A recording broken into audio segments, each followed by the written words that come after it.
Audible's romance collection has something to satisfy every side of you. When it comes to what kind of romance you're into, you don't have to choose just one. Fancy a dalliance with a duke, or maybe a steamy billionaire? You could find a book boyfriend in the city and another one tearing it up on the hockey field. And if nothing on this earth satisfies, you can always find love in another realm. Discover modern rom-coms from authors like Lily Chu and Ali Hazelwood, the latest romantasy series from Sarah J. Maas and Rebecca Yarros, plus Regency favorites like Bridgerton and Outlander. And of course, all the really steamy stuff. Your first great love story is free when you sign up for a free 30-day trial at audible.com/Wondery. That's audible.com/Wondery.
Here is your host, General Holland M. Smith, former Commanding General, Fleet Marine Force, Pacific Area, United States Marine Corps. General Smith, how much information did we have on Pelelieu? For 28 years, the Palau Island Group, which includes Pelelieu, had been one of Japan's most closely guarded secrets. No foreign observer had ever been admitted, and several persons who did manage to get ashore in the pre-war years either disappeared or their mysterious deaths were reported. None ever came back alive. From hydrographic charts, we knew the width and outline of the reef, the width, depth, and location of the landing beaches, and, thanks to captured Japanese intelligence reports, the approximate number, strength, and units we would face. We thought we knew Japanese battle psychology and how to cope with it. But on Pelelieu, Colonel Nakagawa, a brilliant tactician, rewrote the book. Rewrote it in the blood of the American fighting man. Army, Navy, Marine.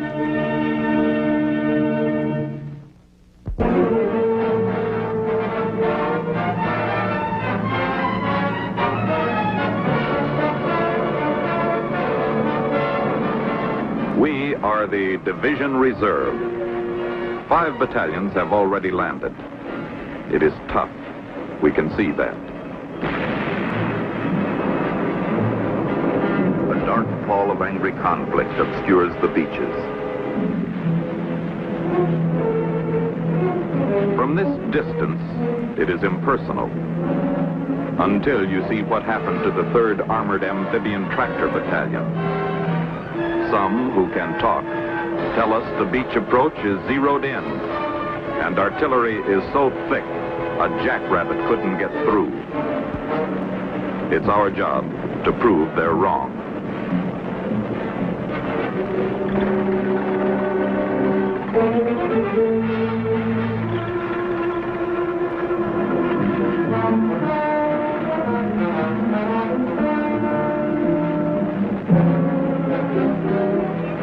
As we come into the ring of fire, we concede a point.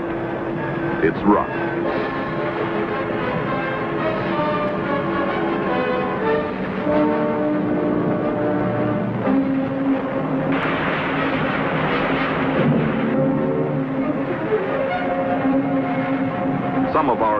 the other vehicles don't quite make it.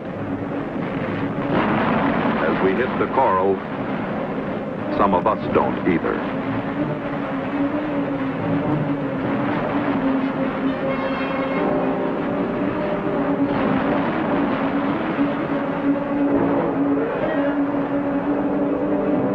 They've got the entire area enfiladed, and while they keep us pinned down, we get a chance to count the cost.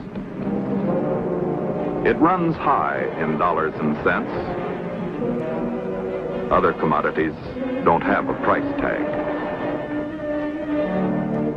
As we push inward, we find the first 100 yards heavily mined with every kind conceivable.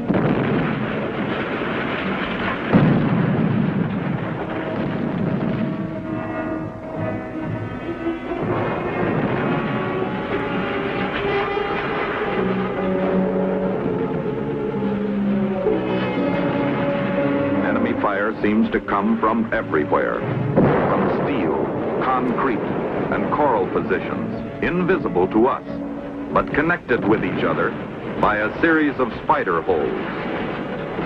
From caves in the jagged coral waste, from the peaks, from beneath boulders. You can't shoot it if you can't see it. We stumble into a deep anti-tank trench, and enemy fire pins us down for hours. From the sea approach, it is impregnable.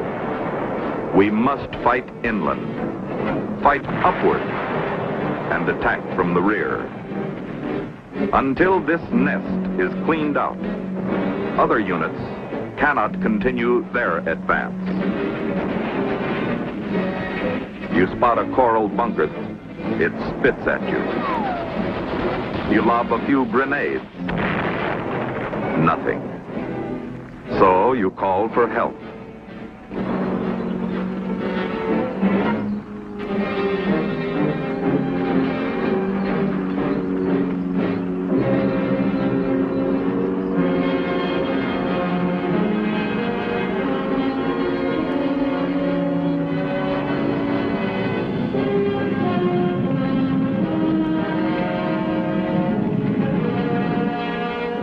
When finally we take it, there are 30 of us left.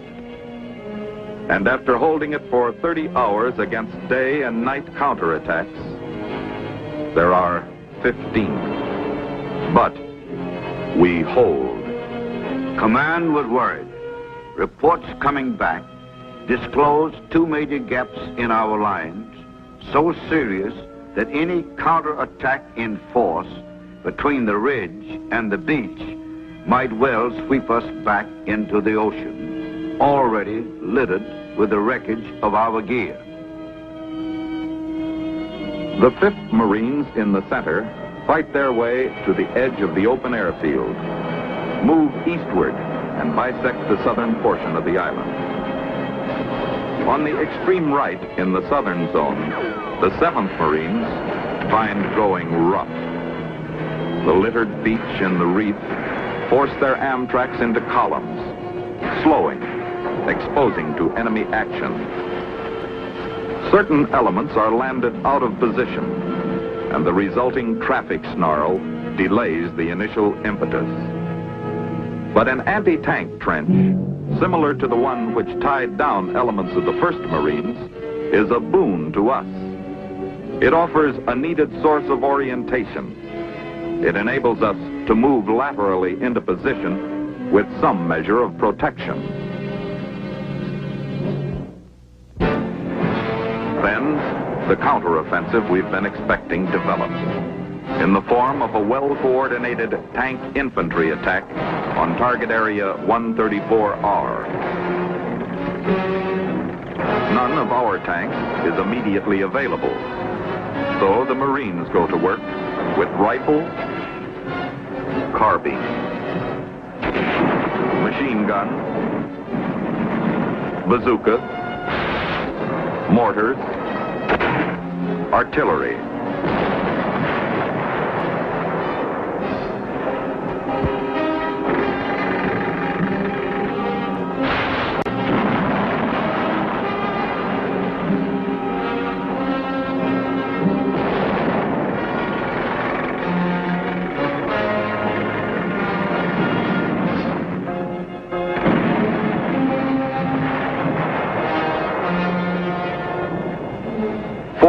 tanks right our exclamation point. 3 hours after landing, the enemy tank unit on Pelelieu has ceased to exist, with 4 exceptions, which are later corrected at the junction point of the 1st and 5th Marines. But although the individual Marines and their units were showing wonderful initiative and overcoming the unexpectedly difficult resistance, we were far short of our schedule. General Peters, partially disabled with a broken ankle and commanding from afloat, was anxious to move his headquarters ashore. But the area of penetration by our troops was so small that General O.P. Smith ashore recognized the possibility that a well-launched counterattack might overrun or artillery might wipe out the entire echelon of command with one lucky hit. There is a time during an amphibian assault when the invader is the least able to withstand a determined counterattack. On Pelelieu, that moment had arrived.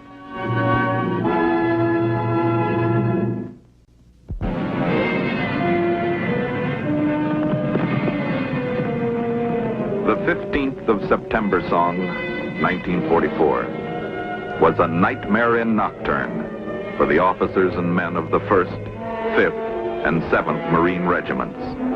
Due to heavy losses of Amtracs, supplies, mainly water, were unavailable, and many a man came to know the racking torture of the dry heaves brought on by exhaustion and 115-degree heat. They sprang new weapons on us. A sawed-off 200-millimeter naval gun. A strange sort of rocket that came swooshing out of nowhere. We never did find out where and how that was launched. And a new deadly 150-millimeter mortar. A single shell from one of these caused 92 casualties, but it scored a direct hit on a crowded area. Command was waiting for the familiar banzai. But Colonel Tokichi Tada, Chief of Staff to Colonel Nakagawa, was one of Japan's brilliant tacticians. He refused to waste his manpower, withdrawing them in good order to the hilly peaks and ridges he had chosen for his final defense. On D+2, we start through this ravine. They are ready. Hill 200 is on our left. 210 is on our right. We wheel left and begin the assault.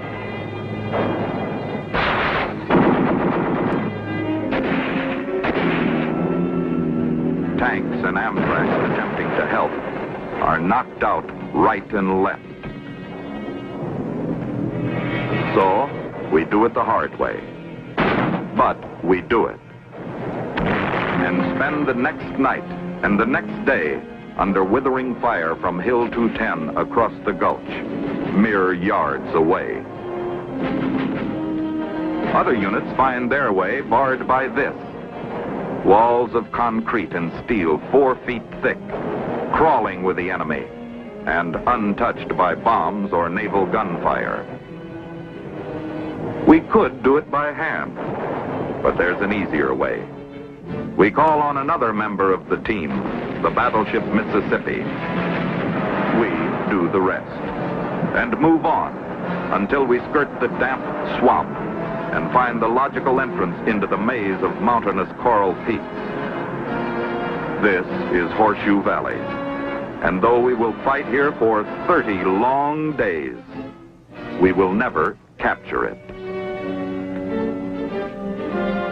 On D+3, Hill 210 falls, and we continue our advance until we are faced with this unbelievable monstrosity of jagged, perpendicular peaks, coral ridges, and almost unscalable heights. We do not know it at this time, but these are the infamous 5 Sisters. Our names for them are deleted by censor. Under this covering fire, we move in.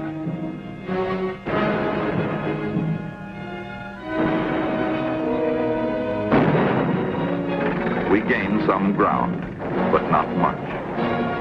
The sisters have our number, and will have for 28 long eternities, sometimes called days. Casualties are high.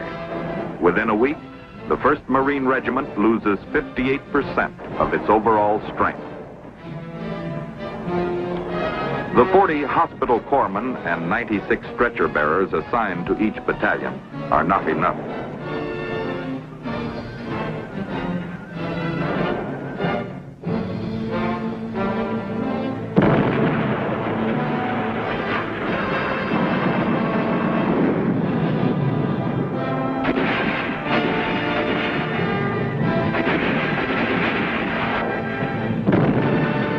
The first man is about to be shot.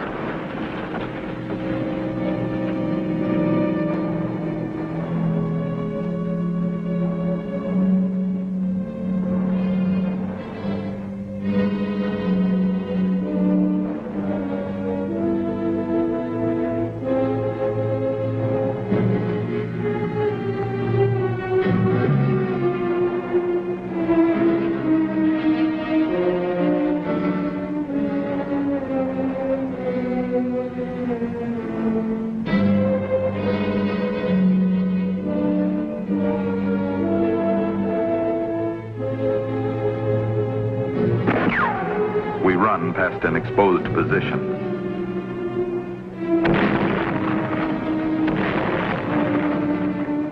Emergency aid is quickly administered. As we round the point of this cliff, enemy snipers find our range. A rifleman gives covering fire and goes down. Corpsmen and buddies remove him under savage enemy counterfire. We pour it in as the wounded stretcher bearer is helped to the rear. Now the original wounded must be dragged from this lethal spot. Watch the man behind. From 4, we dwindle to 2 bearers. The rifleman, carried away, can now walk. His buddy is not so lucky. 2 others help the fallen man. The original stretcher, with a new bearer, goes on. Our buddies pour lead by the bucketful as other bearers spring forward. We began with 1 wounded. 5 have fallen before he reaches the safety of the rear areas. He and others are on their way to the best medical care the world affords.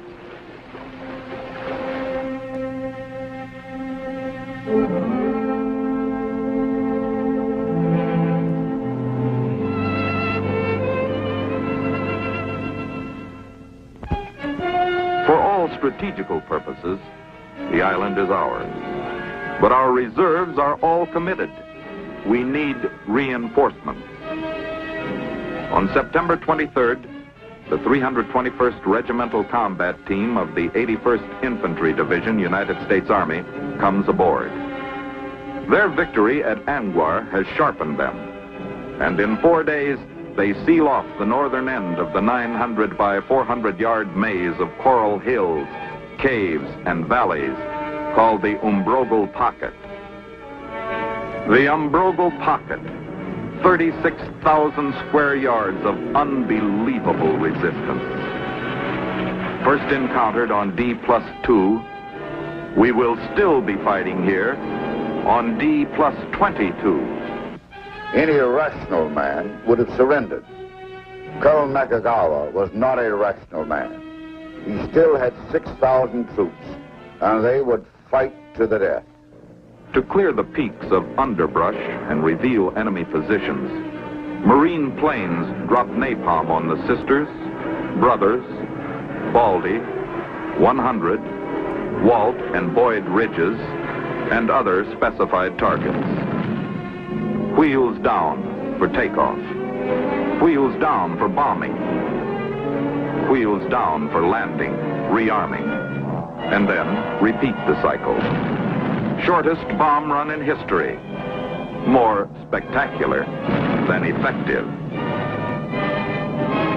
battle summary, to be captured at a later date, will say, "Since perfecting a fire defense, we have suffered no casualties." When the flames have died, they run out of their caves and reman their weapons. There is Walt's Ridge, better known as Bloody Nose. It commands the height, dominating the supply line on the east and Horseshoe Valley on its left. Twice on September 19th, the Marines assault Walt Ridge. The second attack carries to a ridge top below the main elevation. From above and from the Five Brothers across Horseshoe Valley comes withering fire.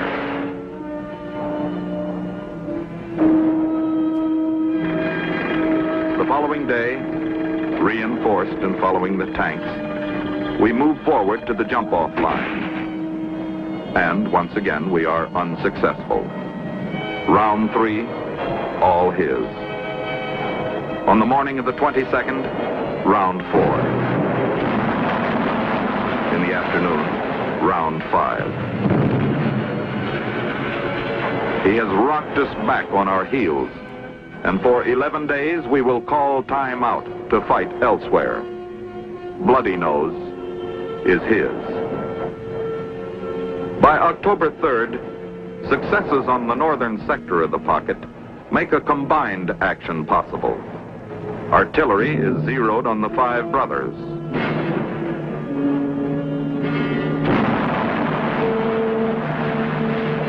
Planes drop napalm to keep him in his caves. While the 3rd Battalion, 7th Marines, storm upward on Walt Ridge to engage the enemy in round 7 for the capture of Bloody Nose. Simultaneously, the 3rd Battalion, 5th Marines, storms peaks 1, 3, 4, and 5 of the Sisters. K Company, 7th Marines, with tank support, slugs its way into Death Valley to attack peak number 2. They are driven back. Enemy fire from every direction forces the 3rd Battalion, 5th Marines from the other peaks, and the withdrawal and consolidation is effected 100 yards from the original morning assault positions. But round 7 of the battle for Walt Ridge, Old Bloody Nose, goes to the 3rd Battalion, 7th Marines by a knockout.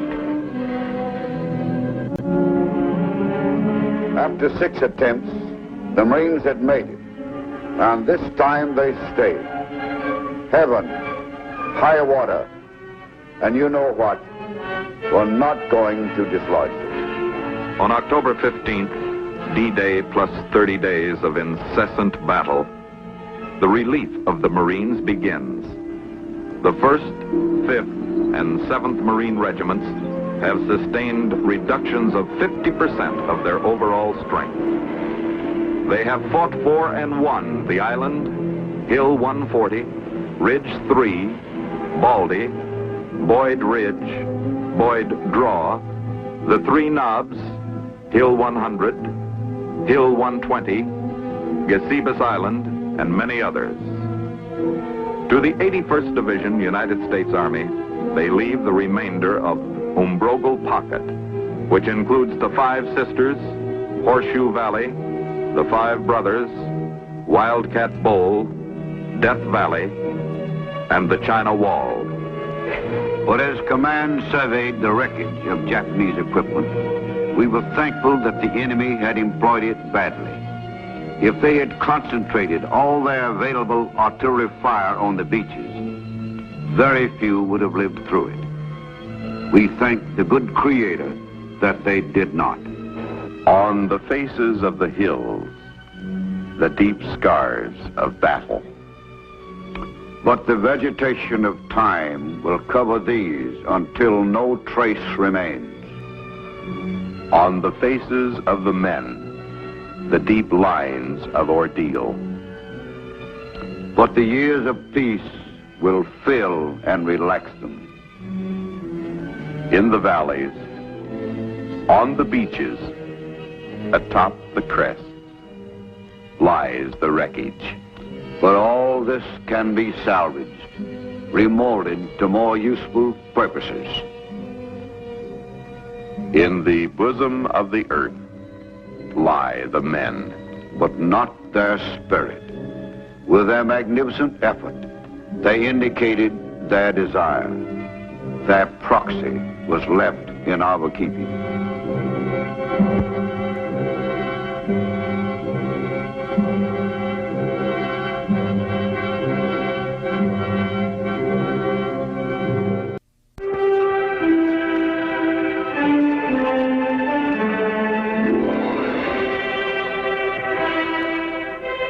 Here is your host, General Holland M. Smith, former Commanding General, Fleet Marine Force, Pacific Area, United States Marine Corps.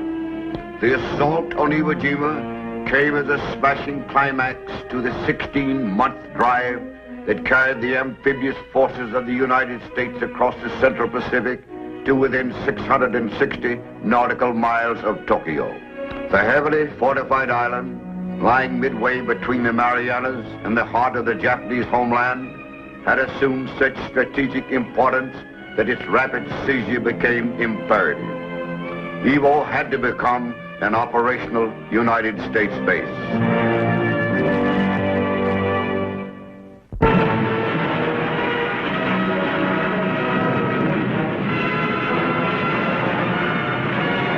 Like clockwork, our assault waves hit the beach at regular intervals.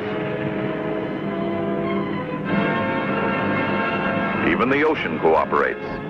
After yesterday's storm, it is almost placid. Those in the first waves are elated that resistance is so light. Some of us feel that for the first time, a pre-invasion barrage has really knocked out guns, emplacements, and personnel. At headquarters, we were keeping our fingers crossed. For an hour, we had met very light resistance.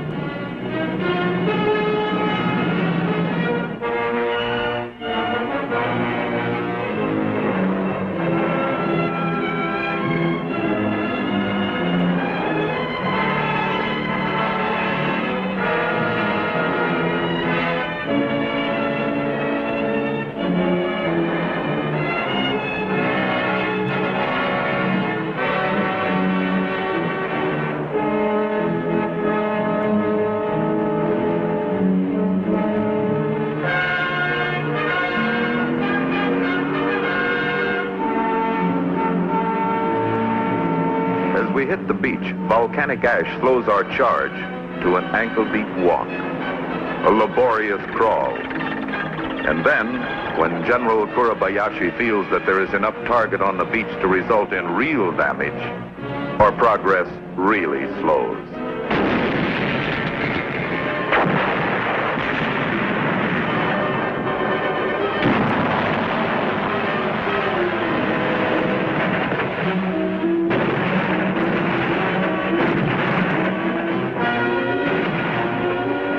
Enemy artillery is zeroed in on our positions. The landing craft pull out. We dig in. Those who can. They've caught us, but good. For several hours, virtually no craft are able to get ashore through the inferno of shelling. But tactically, the Japanese had made a mistake. The time which set up the ambush had enabled us to get bulldozers, tanks, and artillery ashore. It went to work.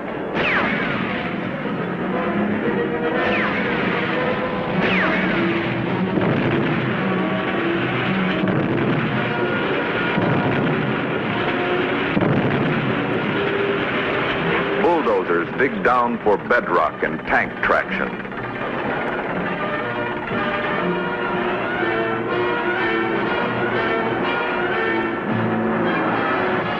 Landing mats, purposely brought ashore in the first supply load, do their bit. Late in the afternoon, the reserves come in through the terrible fire, grimly taking their losses.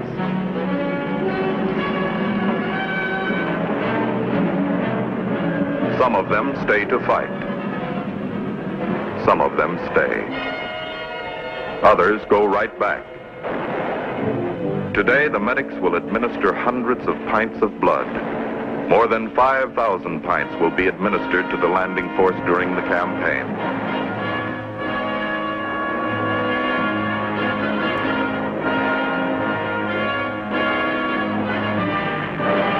The 4th Division on the right was pinned down from Quarry Ridge.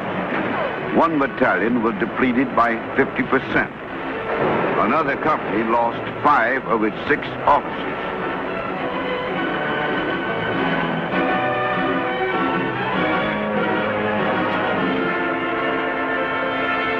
The 5th Division made better headway.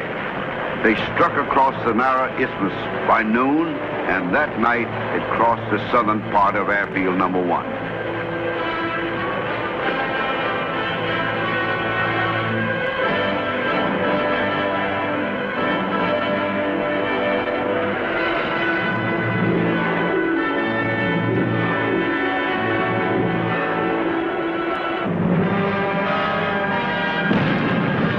Landing to the capture of Airfield No. 2 is measured in days. Fighting days.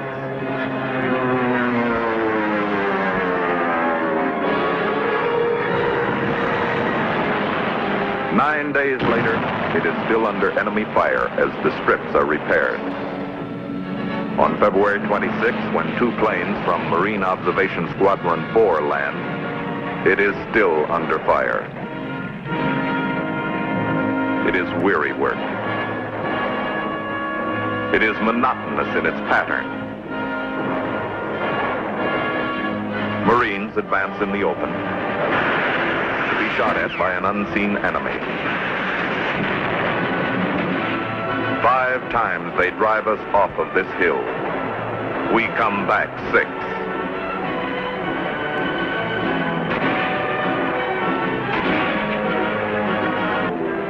On D+5, Major General Harry Schmidt, commanding general of the 5th Amphibious Corps, closes his headquarters on the Auburn and assumes command on shore. You walk along. You hear voices beneath your feet. The entire island is honeycombed with caves and tunnels. One is over 800 yards long and contains 2 Japanese battalion command posts, electric lights, and an elaborate communication system. Tunnels run completely under the airfield, connecting positions hundreds of yards apart. We smoke them out.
Lightly over the mined approaches.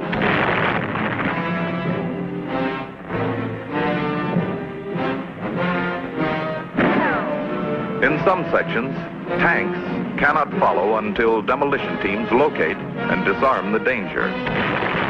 Some try it anyway. It does not pay.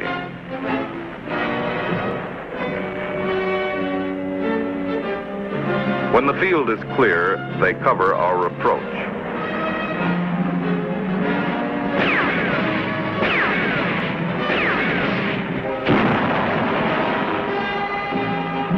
Or follow as the situation dictates. A machine gun spits.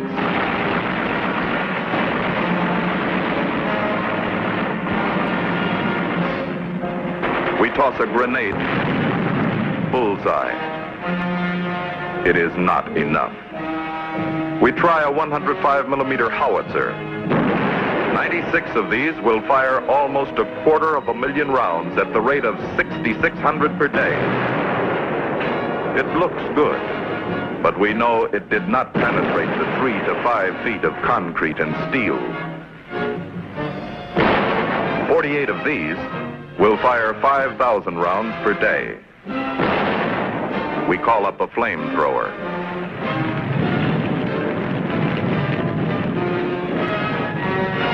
We add a rifle grenade for good measure. We mix and stir. So does the enemy.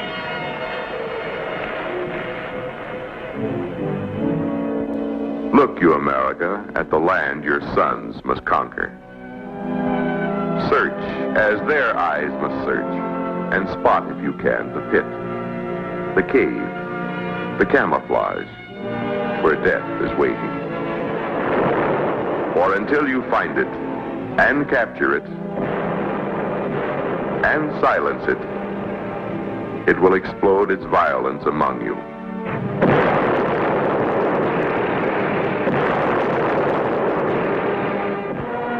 How, do you ask, can that son of few summers, with his kindness, his gentleness, how can he advance in the face of such concealed savagery? What is his strength? It is his training, the best that our country can devise. It is his knowledge of his weapons and their use. It is his confidence. He has studied the enemy's fighting habits, and he knows how to overcome them. It is his faith in his comrades and his just cause. It is his indoctrination. He understands the basic principles for which he fights and the need for the victory. As you follow him in his capture of Iwo, it will add new measures to your respect for him. This man is your son.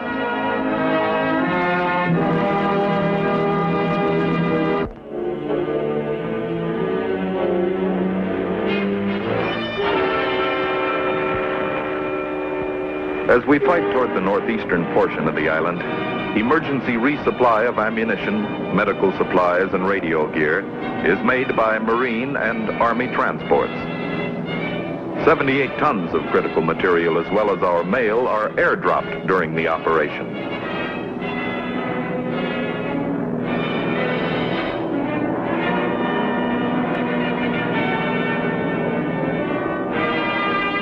Assault units landed with 6 days' supply of water. Engineers put water distillation units into operation. Sump pits dug in the beach yield hot water at 137 degrees. The high sodium sulfate content necessitates frequent cleaning of equipment.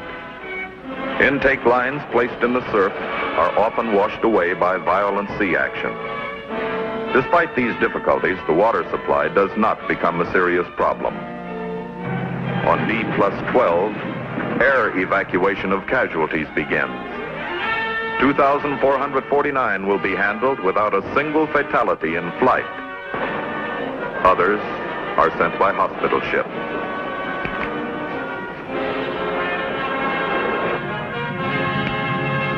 On March 4, we see some of the first fruits of our labor. A crippled B-29 makes its emergency landing. 2 weeks ago, he would have had to ditch at sea. Before the end of the war, roughly 20,000 crewmen in crippled planes will make their emergency landings here. American possession of Iwo Jima will save more lives than it will cost to capture it.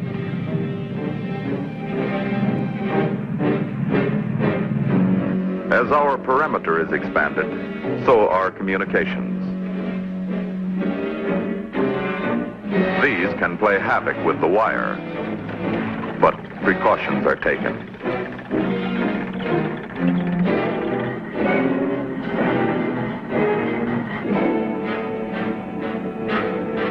In other areas, they go overhead.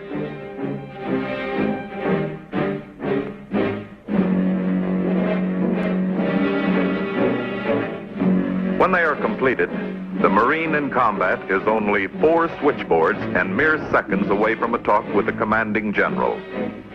Such conversations are extremely rare, but conveyors of the possibility exist. On the battle line, we find a stubborn pocket of resistance.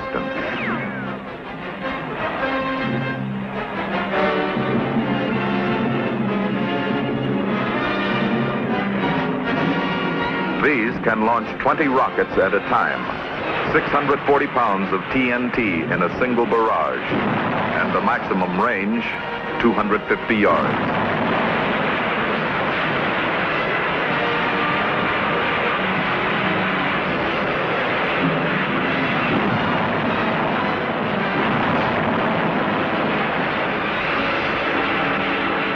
Their strength is mobility. Roar up, unload the rockets, then roar away before enemy artillery finds the range. Some are lucky. This one is not.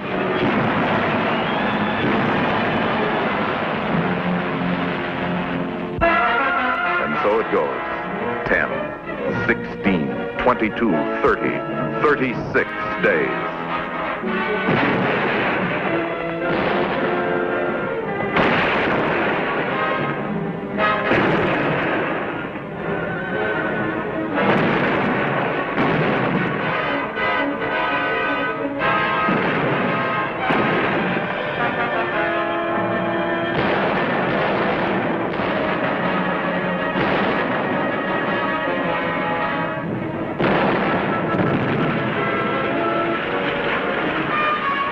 On the night of 25-26 March, with a skill unbelievable to us, the enemy bypasses our sentries and strikes the rear areas, occupied mostly by non-combat personnel.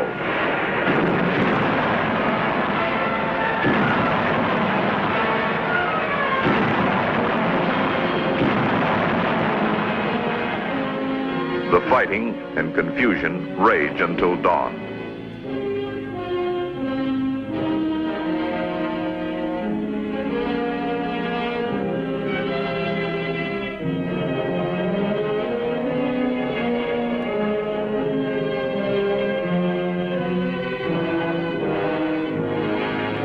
When the main body of enemy is wiped out, with it goes the last organized resistance on Iwo.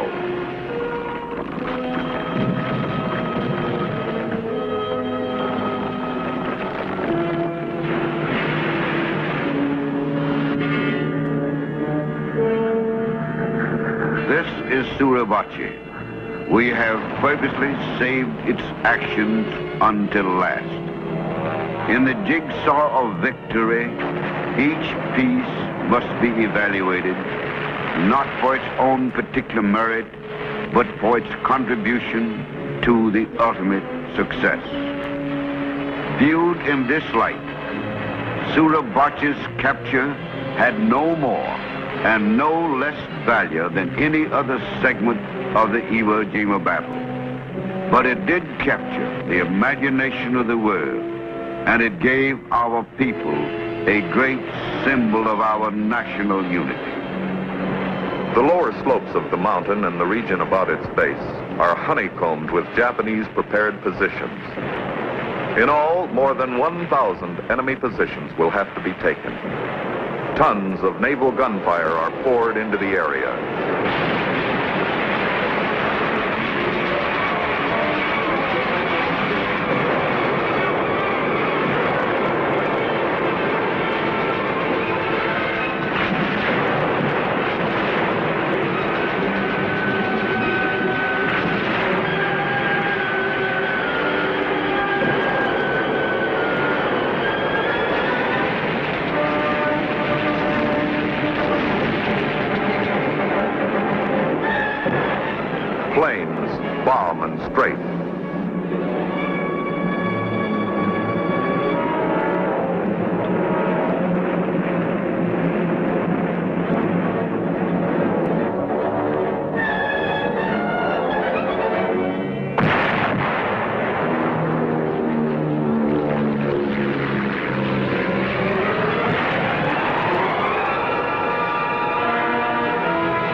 progress is painfully slow.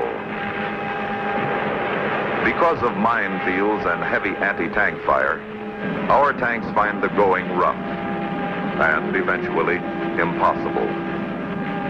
The regiment's average advance on D+1 is 200 yards.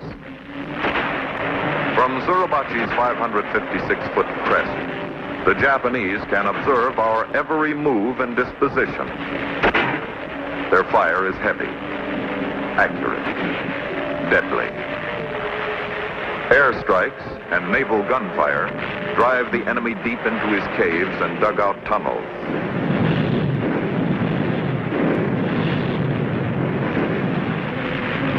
When the air and naval action ceases, when the barrage is lifted, back he comes.